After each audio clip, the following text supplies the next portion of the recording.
My dear student, मैं सुनील कुमार आप सभी को ऑनलाइन क्लास में स्वागत करता हूं। दोस्तों, आज हम लोग क्लास 10th का एक क्वेश्चन द्विघात समीकरण पर आधारित एक क्वेश्चन बता रहे हैं कि एनसीईआरटी का क्लास 10th के एनसीईआरटी का 4.4 का क्वेश्चन नंबर 2 का एक है कि ये मूल के जो प्रकृति होते हैं, जो नेचर होता है, उस पर आधारित एक क्वेश्चन है। उससे हमको के का मान निकालना है। ये पूछेगा कि के का मान क्या होगा। सवाल है कि 2x² प्लस के एक्स प्लस 3 इक्वल टू 0। अब यहाँ पर कह रहा है कि मूल जो है इसका मूल वो बराबर है। मूल क्या है? मूल बराबर है। आपको हमने पहले बताए थे प्रकृति में जब d का मान 0 के बराबर हो जाएगा तो मूल वास्तविक और समान होंगे।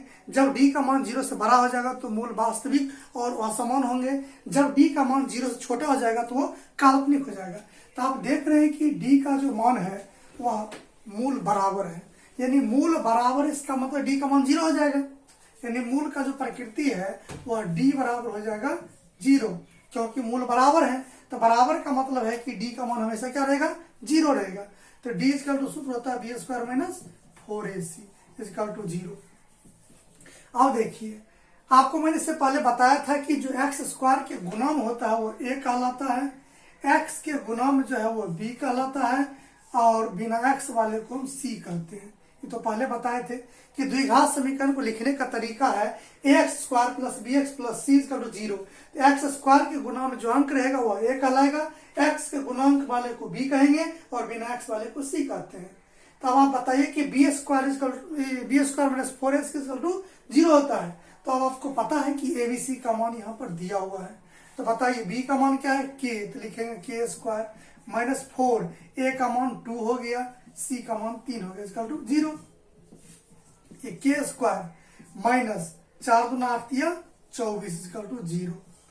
k का वैल्यू निकालने के लिए अगर k² किधर रखते हैं तो माइनस 24 और प्लस 24 हो जाएगा।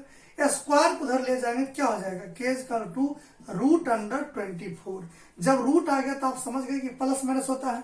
24 का हम रूट निकाल देंगे तो 24 का टुकड़ा करेंगे, 2 दूना 4 दूना 8 तिया 24, यानी ये इसका गुणनखंड होता है।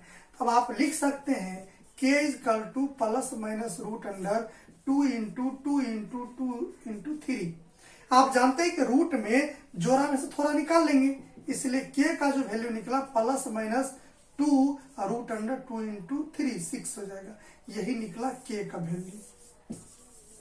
अब आप समझ गए कि k का वैल्यू कैसे निकला कि जब यहाँ पर मूल बराबर रहेंगे, जैसे मूल बराबर होगा तो d का मान 0 हो जाएगा।